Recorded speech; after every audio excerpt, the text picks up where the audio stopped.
I'm Birdie Disc, and this is the Chain Clanker Podcast.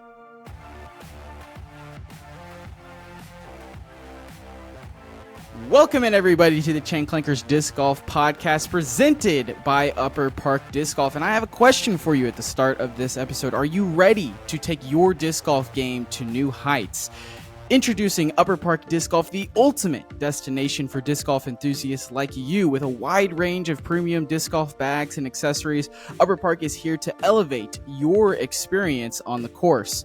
But not only will they be elevating your experience on the course, you can now use promo code CLANKERS10 at checkout to get an exclusive 10% off your purchase. That's right, 10% just for being a loyal listener to this podcast. Whether you're a seasoned pro or just starting out, Upper Park has the perfect gear for you. Experience unparalleled comfort, durability, and style with their innovative designs. So don't miss out today. Visit upperparkdiscgolf.com today and revolutionize your disc golf game. Remember to use promo code CLANKERS10 for that extra 10% off. Choose Upper Park Disc Golf, where champions rise. Today, we've got a champion on the podcast, one of the hottest disc golf content creators on TikTok, YouTube, Instagram. He's got an amazing tilt shot in his arsenal. We're talking to Bear Bite Discs. Bear, how are we doing tonight? We're doing fantastic. I'm stoked to be here. Yeah, super glad that we were able to connect and learn more about your disc golf journey. You're someone who I constantly am seeing on the For You page, so you're definitely doing something right, and it looks like you're having a ton of fun out there on the course. And so I kind of want to start with, when did you first get into disc golf? So I started disc golf in 2011. It coincided with my best friend at the time. Oh, he's still my best friend, but at the time, he had some disc in his car, and he kept pestering me. He's like, "Oh, we should go play some disc golf." And I was just like, "I don't want to play disc golf," but also I am who I am, and I'm very competitive. Especially so then I was super competitive, and so he just kept peppering me about playing disc golf. So I was just like, "All right." So we ended up throwing the disc in my front yard, and then we kept throwing them. And then slowly started throwing further and further until one day I threw a disc and it went across the street, hit the house across the road. And I was just like, well, it's getting too much. I'm having too much fun now. So I was just like, I have to, let's go see what this disc golf course is about and see what we can do there. That's awesome. Yeah, I feel like a lot of new players kind of have that experience of like, oh, come on, man. I'm not trying to play disc golf. And then eventually they break down and end up loving it. And so what was that experience like for you when you got to the course? At that point, it seems as though you were already kind of interested in it, enjoyed throwing it around. So then when you got to the course, did those feelings continue or did you have any setbacks? So once we got to the course, 2011's dramatically different disc golf than people that started playing now. My PGA number is 55747. So that's many moons ago is where my PGA number starts. Back then, disc golf wasn't what disc golf is now. You couldn't just hop on YouTube and see a tutorial about every part of your disc golf game you've ever needed to see. So when you learned how to play then, it was just by word of mouth and who knew something about how to throw good. Me and my buddy did not know how to do that. We were both terrible, but he kind of showed me how to throw. And then I slowly kind of figured something out. But at first we were just bad. Like we thought throwing 150 feet was awesome. And we had no idea that you could throw. Like we just assumed that you could throw as far as the baskets were. And some of them seemed like there's no way anybody's going to be able to throw 250 feet. Yeah. So we got out there, and then the very first time we went out and played,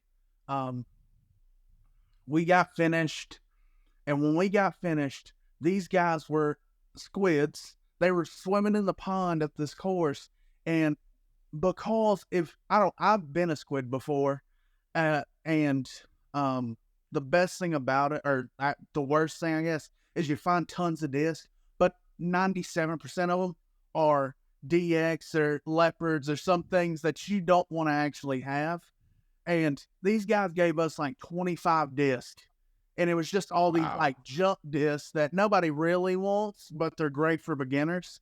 And we were just like, oh, this is amazing. Now we have all these discs. And then that's what really kicked us off. And then occasionally we would just go throw.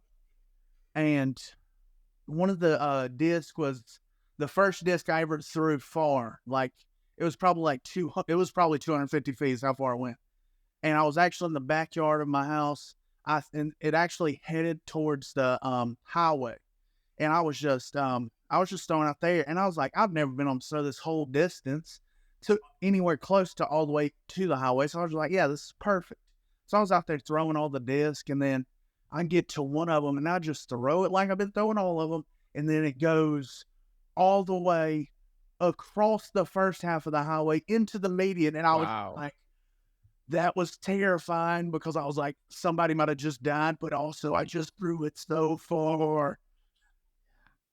Yeah. Were you able to retrieve that disc, or was the highway too busy that it was lost forever? Oh, you guarantee I was going to get that disc.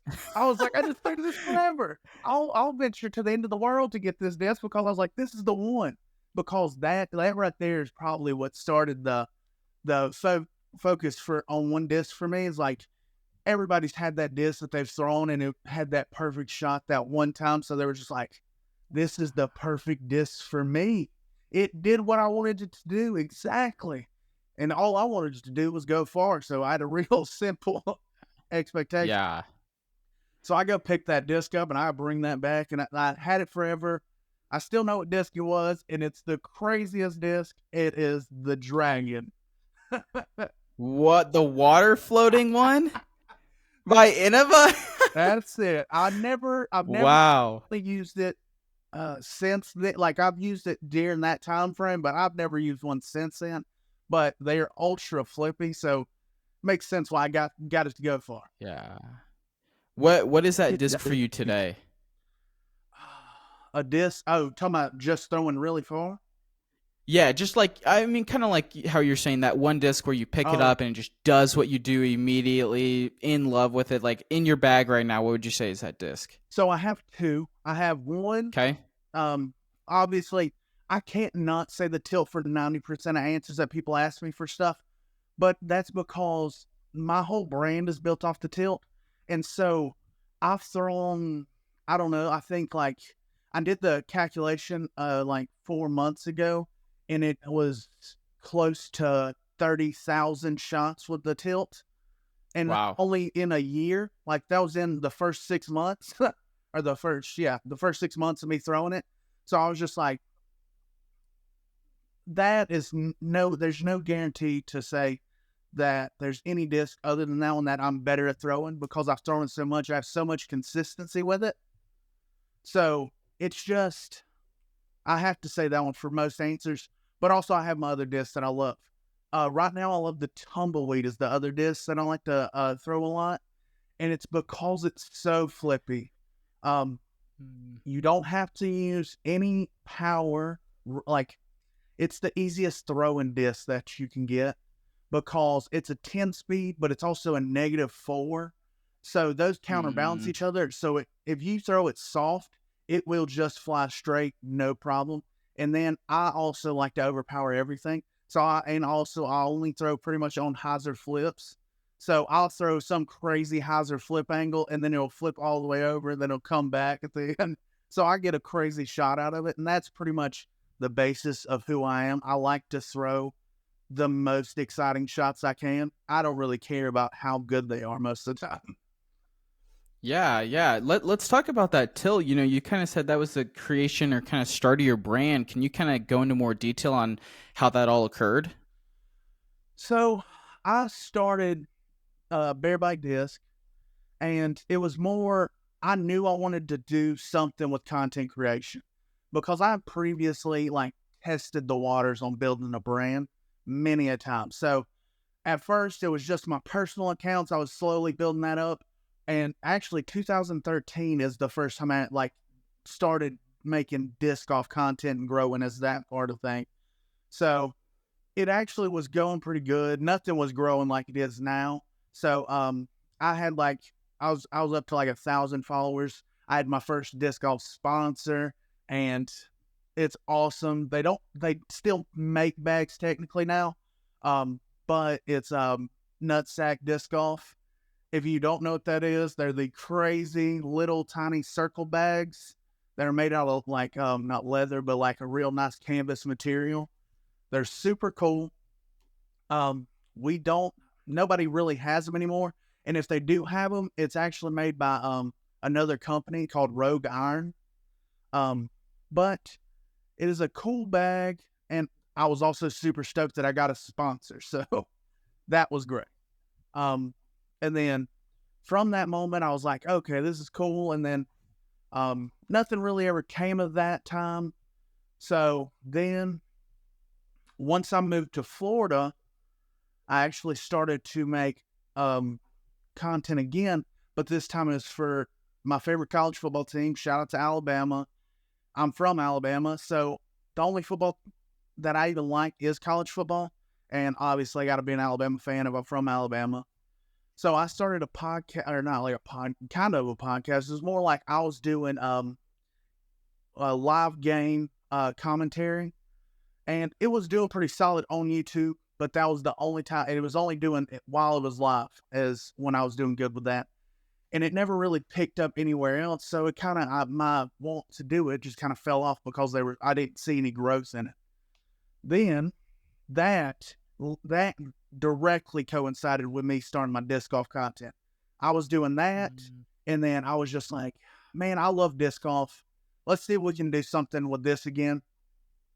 And I was just like, I started thinking about a logo because there's this guy in Pakistan that designs my logos for me, and it only cost me $5.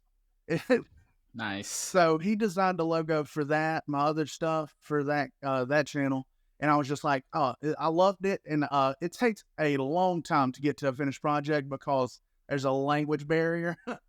But once we get to where we're getting, he will do dramatic work, and then I'll tip him $10, and then it blows his mind, and then he's just like, the whole service only cost $5, and you gave me all this money. And then I have this tattoo on my forearm. Let's see if we can get that in there. There we go. Nice. And I actually got this tattoo. It's a bear that's on fire. I got this tattoo while I was in Florida because I had this crazy dream a long time ago, and I'm also Native American, so I have this thing about dreams and how they mean things. So I was just like, I seen it, and I seen this bear chasing me in my dream, and the bear was on fire. And then the bear was coming and running straight at me on this road. I jump off the side of the road, and then I look back up, and then there's these Native Americans with flaming spears throwing them at me. And then I was like, oh my goodness, I am the flaming bear. And I was just like, it blew my mind. I wake up and I'm just like, what's happening? And so ever since then, that's been kind of my thing, is that I'm the bear, and also I'm on fire. I don't know exactly when I'm on fire, but I am. So that is how I started, like, being the bear. And then when I started my channel, I was like, this is what I definitely want my stuff to be based around. So I thought about, I'm real good at branding and naming things and stuff most of the time. So my buddies will ask me what I should name something or what they should name something. They're trying to start something. And I always have a bunch of ideas. And then Bear Bite sounded cool is about the only reason I put the bite in there. And then the reason it says Bear Bite Disc instead of having the S on the disc is because all of them are 4-letter words, so it lines up well. And so that all became part of my name just because it looks clean. And I like the way Bear Bite sounds. And then from that was that was like 2 months probably before COVID started. And then we parachuted straight into I started doing disc golf content, but it was only based on giveaways. I was giving away disc, and then eventually I became the giveaway guy. And I got to like 3,000 followers just doing giveaways for disc golf stuff. And I would reach out to companies, and I was the go-between guy for companies and the people getting free stuff. So that was great. I actually was a sponsored player at that time, so that got me to getting a sponsorship to play disc golf. And every once in a while, I'd shout them out and do whatever. But he was having medical issues. The company I was getting sponsored by, so we had to disband. He disbanded his whole team, and nobody was getting sponsored anymore. And at that time, I wasn't getting super fulfilled from facilitating all these giveaways, because I would literally just reach out to a company. They would set up what they wanted to do for the giveaway, and then they would mail that directly to the person that won the giveaway. I never actually did anything but get those two people linked up. So really, there wasn't nothing there except for I was a facilitator of these people communicating, and then I didn't do anything else after that. And I was just like, so I dropped off, because I was also, what happened is I didn't see any more growth. I got to the 3,000, and then it stopped off. And I was also only doing Instagram at the time. I didn't have any other social media. And I was just like, well, I guess this is done. We're finished here. I never shut anything down, so I left the accounts open.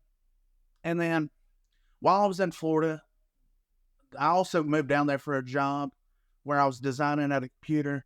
And so I stopped going and doing as much, because I previously to that, I worked at Walmart, and I worked 12 miles. I walked 12 miles a day. So while I was working, then I transitioned to a desk job where I walked 0 miles a day, and I didn't have to do a whole lot at all. So I was just like, it really did not help in that's how I got as big as I did, because once I moved down there, I was making more money than I ever made.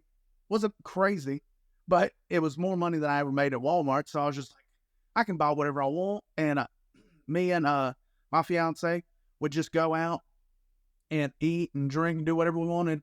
And because I wasn't walking at my 12 miles a day and stuff anymore, I was just getting big. But I was also so happy, I didn't even care.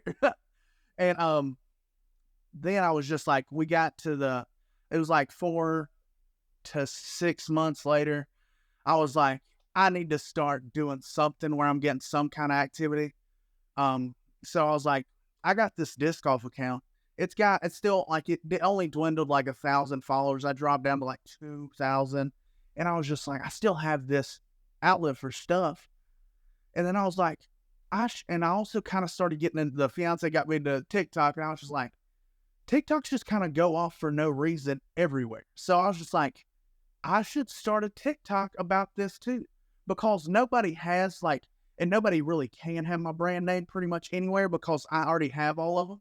If there's a thing, even if I don't use it, I already have an account made with my name on there just in case I need to start using it. And it is absolutely fantastic that I started the TikToks, because I also didn't have nearly as much. Like, I am a self-confident guy. Like, I just generally feel confident about myself. But I was at a size where I was just like, oh my gosh, I don't want to film myself, because all I'm going to get is flack for how big I am and me being outside. And I was just like, but if I do, it'll make great content, because the people will be there. It will be hate-filled, and I will not enjoy it.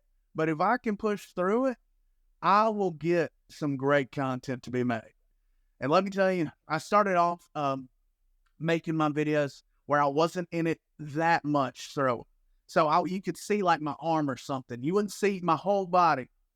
But then a month, or like I think probably a month later, I made a video, and like more of my body was showing, and the video instantly did like, I don't know, nothing crazy, but 1,200 views or something. And I was just like, okay. So I was right. If the more of me that's in it, the better the video is going to do. So I made a video, and it was completely me standing there throwing. I hadn't figured out my tilt shot yet, but I was throwing thumbers, because I knew I could throw thumbers and be super accurate. So I throw a thumber with a Draco, and it was a great shot. My whole body was in it. I was a big man. So people got in there. They hated all over me. but I took it all in. I didn't shy away from it. But the video did great. It has done ever since then. Everything started, and then that directly coincides with when I started my tilt shot. I got the first tilt. It was the big hype. It was the super hype. Simon comes in here. He's like, I'm creating a disc that's never been thrown before. And then I seen all these videos and I was like, this is super cool. I get one and I was just like, okay, this is cool. I go out and I make some videos of me throwing the tilt and I do all the shots I can think of, even kind of throwing. And I was just like, yeah, this is cool. And then I was like, so because I know how thumbers work already at this time, I was just like, I'll try all these thumber shots. So I try a direct over-the-arm thumber with the tilt, and it does something crazy. It doesn't turn left or right. It just goes straight like a knife. And then if you throw it high enough, it'll keep doing that for like 200 feet, or probably like 150, and then it'll hit the ground, and then it'll roll in a straight line. And it's the craziest thing ever. And it hit. So I had a cone out so I could get a general distance of how it was out. And it hit a cone at 300 feet in a direct line of me. It hit it, knocked it over. And I was just like, this is the craziest thing I've ever thrown. And so I was like, but that can be useful. But I also lived in Florida and all the courses have super low ceilings. So I don't really have a chance to throw that shot. And then I tried to throw it with the sidearm shot one time, and that shot didn't really do anything at the time. But when I threw it, I was just like, but this could be something great, because if you throw, like anybody that's ever going to throw this shot, you're going to see that your first time throwing it, it's going to go so much more left than you expect. And it's going to be like, how did that even happen? And then, but when that happened, I was just like, it went pretty far though. I could do something pretty crazy with this. And well, we're here now. So it's some definitely crazy stuff has happened. But I practiced that shot so much. I got it super fine-tuned. Now I have copious amounts of tilts. I think I have 14 of them. And they're fantastic for consistency, because the reason people see all my ace videos and stuff is because usually in the first 5, it's my first 3 shots. The first one's either going to go in or it's going to be short or long.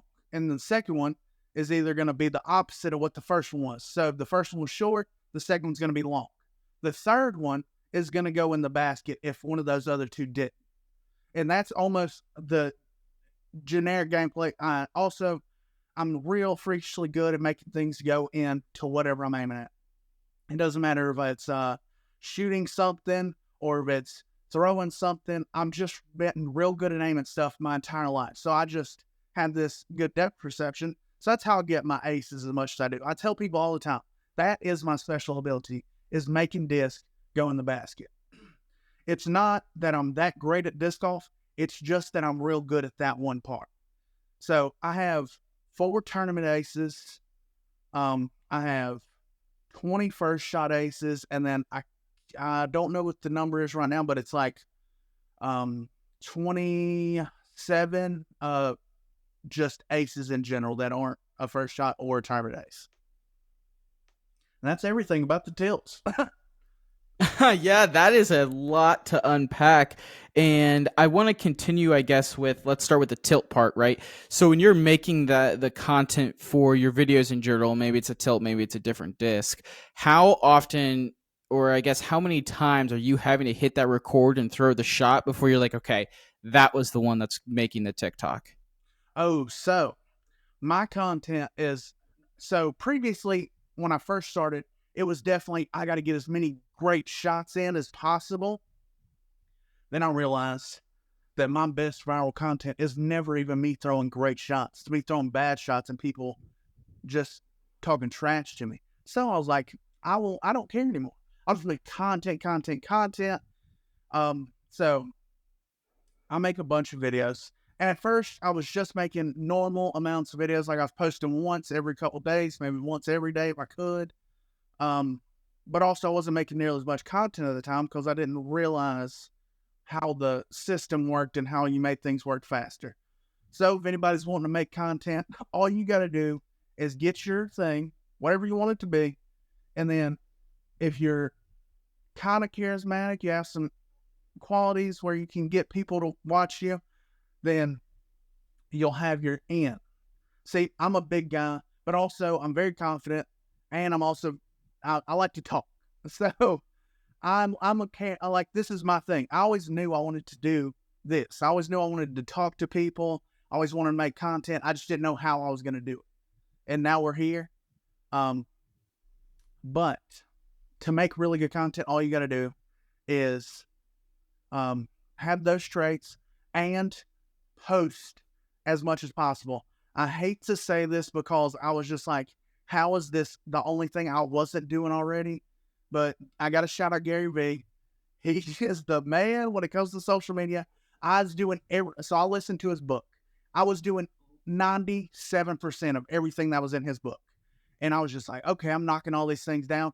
And the one thing I was not doing was posting constantly. He says in his book, you should post 7 times a day across all platforms.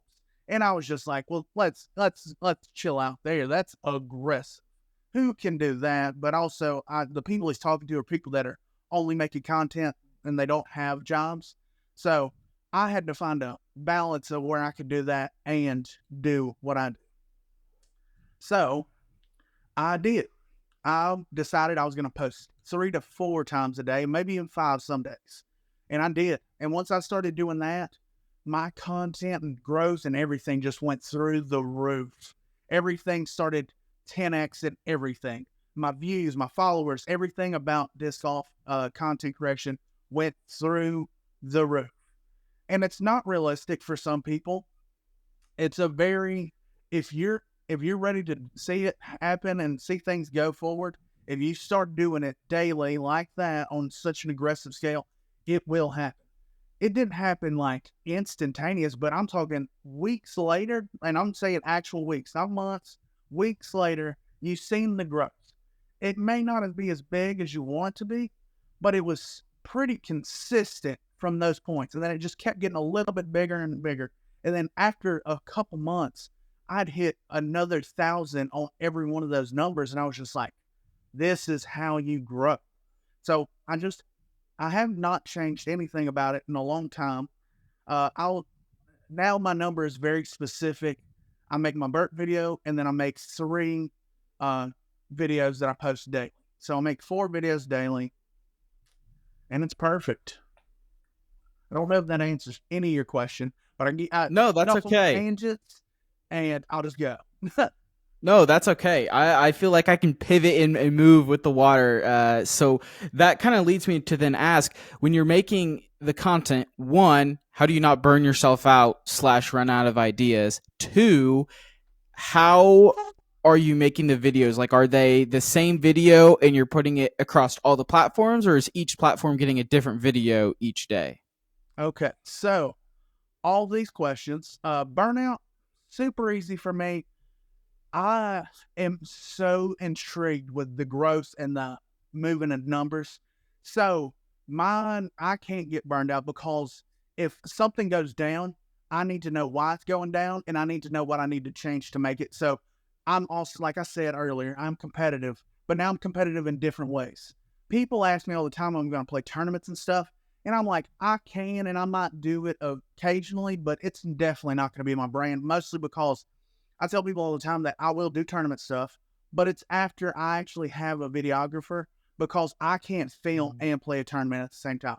There's no focused enough to do that. Like, I can do one or the other. I could film stuff at a tournament, or I can play in the tournament. I can't do both, or both of them are going to be bad. I'm going to make bad videos, and I'm just going to play bad. So once I do get a videographer, you'll see more tournament play, but I'm not going to do that much. But burnout is because I'm competitive and I see the numbers. And if they go down, I'm a little more intrigued. And if they go up, I'm so stoked about them going up. So if I start seeing certain things that I'm making out of my content makes things better and growing faster, I'll start making that thing a little bit more. With my tilt shot, that was growing aggressively for the longest time. People are like, this guy's throwing a tilt like this. And it blew everybody's mind. So people get stoked about it. And I was just like, okay, so this is my thing. And what was the other half of the question? Burnout and are you using the same video across each platform, or is each platform a different video each day? Okay, so with content, this goes back to Gary Vee. Everybody across all those platforms don't see the same things. So this is a big thing for him saying things in his book. And I was just like, this makes so much sense. So I used to feel bad about posting all my content across everything. But then I was just like, none of these people follow me across everything, except for a couple people that I know and I see all them. And the people that do follow me, and I know that they do, most of the time they're people that love watching my content. So they are commenting on the same videos across everything. So I appreciate them. Shout out them. There's one guy specifically, Adam's Family Disc Golf. This man watches every bit of my content 3 times, 4 times, sometimes. And I'm just like, this guy is dedicated. So shout out to him. And let's see. So I do post it on everything because it makes me feel bad, because to know that Gary Vee is actually right about all his crazy stuff and his empire that he has, it's crazy, because you never want somebody that's like doing everything right to actually be right about everything. And so I look at his stuff and I watched a bunch of it. I still see some of it from time to time, and it might help me pivot to things.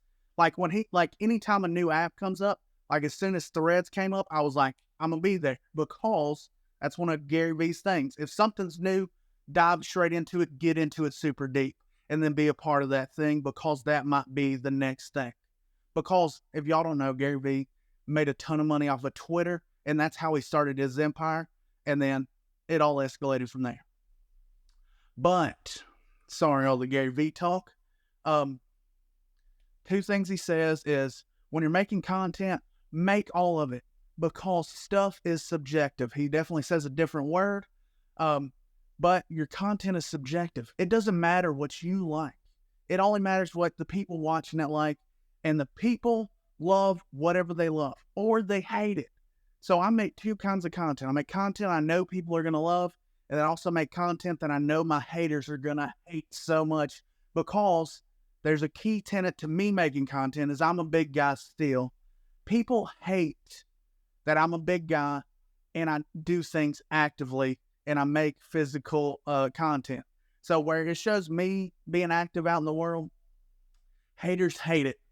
They don't watch anything but that one video, but when they watch it, they see it and it makes them angry, because 1, I'm getting a bunch of views and a bunch of likes, but I'm also doing something active and I look like I'm not active at all, which I understand. I don't understand the hate so much, is because what it is people hate on you because they have their own personal issues. So what makes them feel better is when they hate on you. So after I figured that out, I now just take all the hate in. I don't even clash with them. I don't say nothing crazy, but that's also for 2 reasons. I do that because I know it'll make it a better interaction, and it also makes them mad. If you don't give them anything, any kind of inkling of you being angry, it makes them so much more hostile, and they're just crazy. And I love it. I love to provoke a little anger in folks, especially if they want to come at me so hatefully. And hateful comments litter all my stuff. And there's 3 ranges. My content on Instagram, very little hate. Even when a video goes pretty viral, my hate on Instagram is not that high. TikTok, on the other hand, hate not that high, but if one of my videos goes viral, like I get a few million views on it, extreme hate. The people come in and they ravish my comments. But people will not deny the fact that I will go in and I'll comment every person. Good comment, bad comment. I'll comment to every single person, because that's another part of engaging in content. Helps you out. And then YouTube. YouTube is a place where monsters are made, and they come in and they just hate so hard. They do not appreciate anything you do. They hate everything about you. But I love it because those things just make me better. Like, I grew up in a very questionable life growing up. Both my parents have been to prison, and my mother was also the strongest woman I've ever met in my life, but she was also very angry sometimes. Those things coincided with her love for me was also very high, but she was also very mean. So it was a weird coexistence, but I learned to adapt and deal with it. So when people say hateful things to me on the internet, doesn't bother me at all, because the person that loves you the most in the world also would say hateful things to me sometimes. And I knew she didn't mean it at the time. She was just angry. So she was hateful at that moment. So I deal with that, and I dealt with those people. So I'm just growing exponentially with all these hateful people, but I love it. It just helps me grow more, because if you see your content as a thing where only it is numbers, so when you're getting hateful comments, all that is increasing everything you're doing.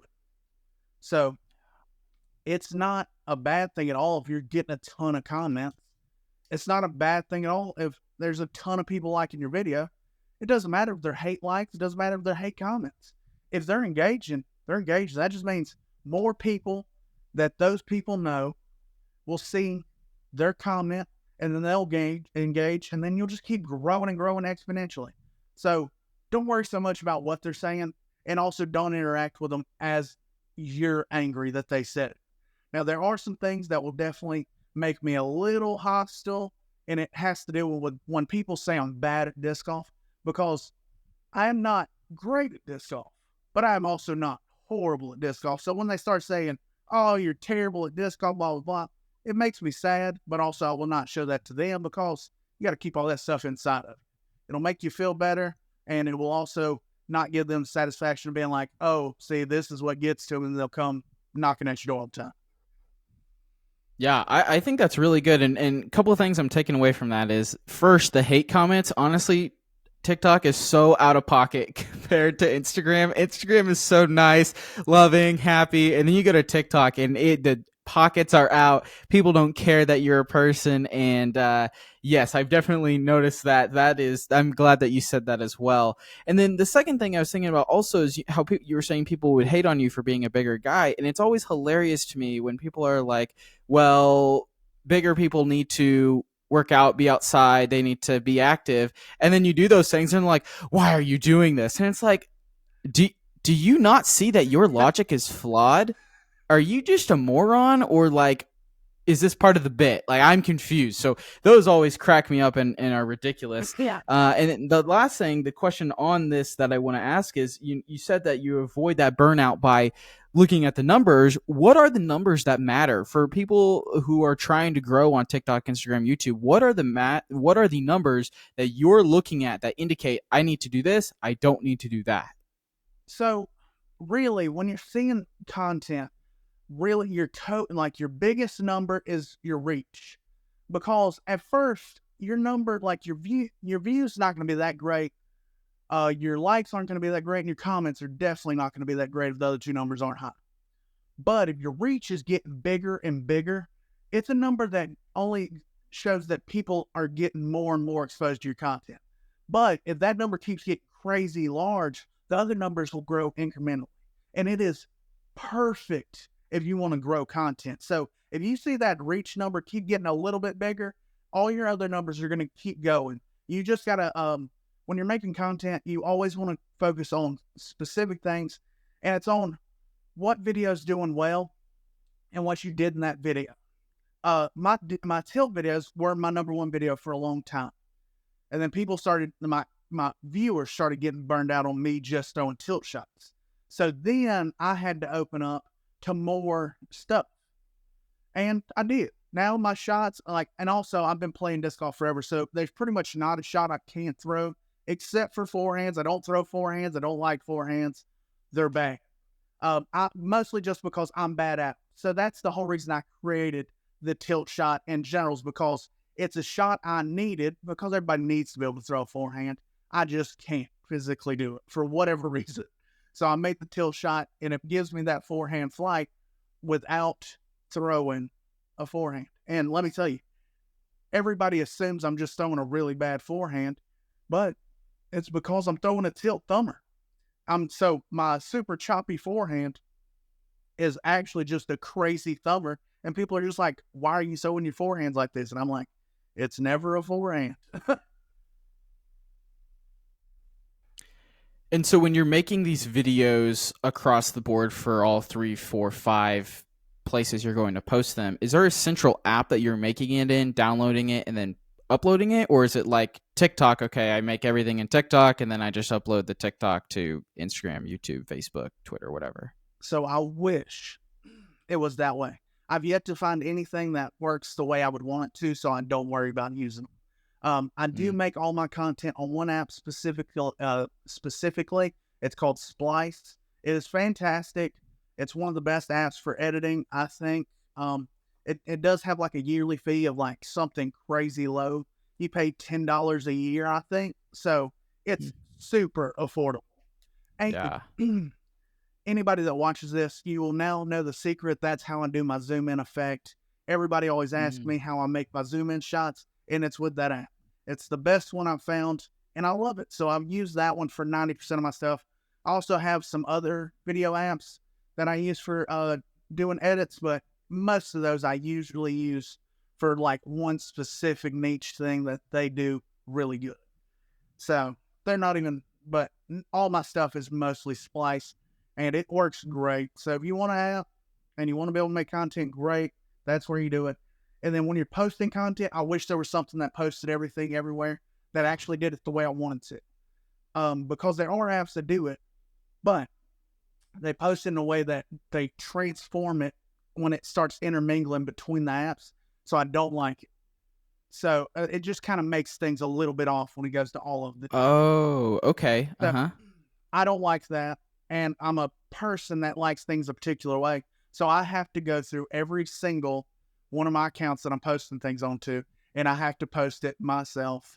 And when I'm putting music in there, you got to go to each one of those to do music. I don't do a lot of music stuff anymore now that I did a poll the other day, and I found out that most of the people that watch my content just want to see me talking, which blew my mind. They want to see me talking before the video, and then they want to see the throw, and then they want to see me talk about the shot after I throw it. So that was super cool. I did not expect that. I really expected them maybe to like me to talk before the video and then throw, or maybe they like to see me talk after the video and throw, or maybe they just like short me just throwing.